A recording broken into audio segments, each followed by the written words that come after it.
Hello la. Now everybody knows the Olmecs are famous for their colossal stone heads, but today's question is, were the Olmecs masters of yoga? And to answer that question, I found a fantastic website. Previously on Hello La, we saw the connection between this Olmec statue and a similar Buddhist statue. And the photo that I used came from this website. So first, I'm going to give him credit. And also, let's take a deeper look at Olmec yogis with Hindu beliefs. Did they migrate from ancient China? Now, this article was written by Bibhu Dev Misra, who is an Indian author and IT professional. Now, I'll save the China part for another video, but now let's take a look at his article, which provides solid proof of a connection between the Olmec culture and Buddhism. So reading from the site, he says, a few years back, in the course of a long trip through Mexico, he had visited the La Venta Museum in Villahermosa. The open-air museum has an enticing collection of Olmec sculpture, including 3 colossal Olmec stone heads.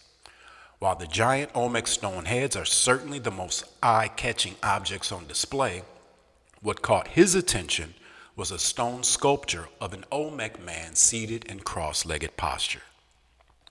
His hands were resting on his thighs with the tip of the thumb touching the index finger, forming a mudra known as Jnana mudra.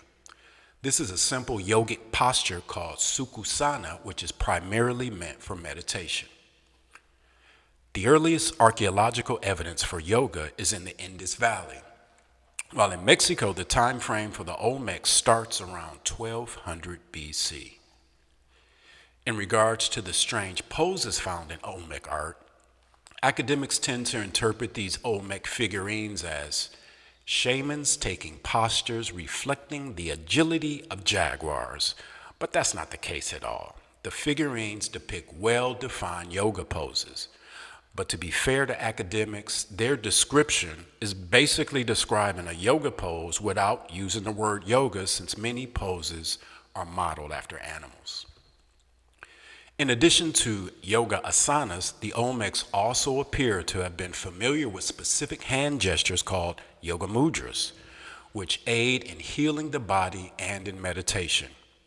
He identified 2 specific yoga mudras, the Jnana mudra and the Bhumisparsha mudra, being depicted by the Olmecs. I would also add that both the mudras and the poses also appear in Maya statues and murals. The article continues, there is sufficient information, therefore, to conclude that the Olmecs were familiar with yogic asanas and practiced it zealously. Going by their apparent mastery of the discipline, it seems that the Olmec culture was seated by yogis. The figurines have been found in large numbers, which suggests that they may have served as visual aids for their yoga regimen. And so the question we really need to ask is, from where did the Olmecs acquire their extensive knowledge of yoga? Now, that is a good question indeed. And on that note, I'll leave this article so we can take a look at another piece of Olmec art and see if it emphasizes this Olmec Buddhist connection. So here we see an Olmec artifact that depicts a supposed sacrifice ball player who is apparently beheaded. The Olmecs invented the Mesoamerican ball game, including the rubber ball, and with this interpretation, they are also being credited with the sacrificial aspect of the game. The game and the description of the losers or winners being killed was passed on to the Maya as well. So, is it correct? Does the superficial analysis provided sufficiently describe this artifact? Here, I want to provide a different point of view by continuing with the Buddhist Olmec connection. Now, let's look at the same Olmec artifact along with 2 other images that I think communicate the same ideas. Notice the 7 snakes that appear in all 3 images.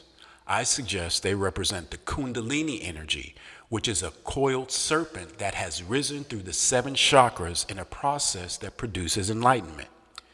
In the middle picture, we see elements of Buddhist symbolism: the coiled serpent, the lotus, the 7 serpents, the mudras, and the yogic poses, and all of these symbols are all evident in Olmec and Maya art.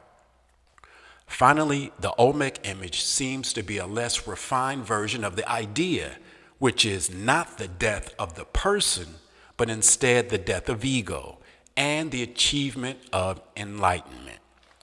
You could even loosely compare this idea to the ceremony of baptism, which symbolizes drowning and then being born again Christian. Side by side, it's easier to notice how similar the two representations are, and beside them, a similar representation of the chakras as the 7 bodies of Kundalini. Finally, just to put icing on the cake, I was curious if the Maya had a word for Kundalini, and it turns out that it's so similar, I have to wonder which word is the original. Because logically, if there was no contact between the two cultures, they should not share a word. All right, and here again is the Ancient Inquiries with Bebo's well-written and well-referenced article. So what surprised me is this article was written in 2016, yet the link between Olmecs and Buddhism still is not well known. The information and the images in his article speak for themselves, and he presents a logical and reasonable explanation for the unique poses in Olmec sculptures that are otherwise either unexplained or underexplained. I also hope that I presented a less superficial explanation for the ball game artifact other than his head is cut off and it spurts blood. Leave a comment and let me know what you think about Olmec yogis and death after a ball game. Thanks for watching.